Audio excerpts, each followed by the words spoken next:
ABCD भन त के आउनका पुरै भन आउन जति आउँछ त्यति भन आउनका नाम भन न तिम्रो के हो एलेस एलेक्स के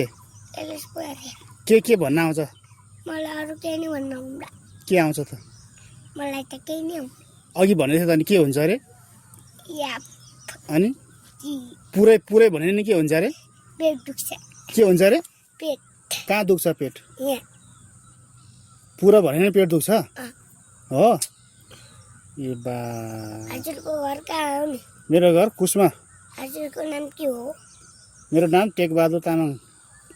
तिम्रो बाबाको नाम के हो प्रकाश प्रकाश के प्रकाश परेर यता हेरेर भन प्रकाश परेर मम्मीको नाम निशा के अरे निशा तिमी एक्लै हो जाने पढ्न अरू नि छन् तिम्रो क्लास टिचरको नाम के हो हँ तिम्रो क्लास टिचरको नाम के हो एलेस परेर मात्रै ए तिमी कति कक्षामा पढ्छौ रे नर्सरीमा नर्सरीमा ल एबिसिडी भनिदेऊ एकचोटि पेट दुख्छ हँ पेट कहाँ दुख्छ यहाँ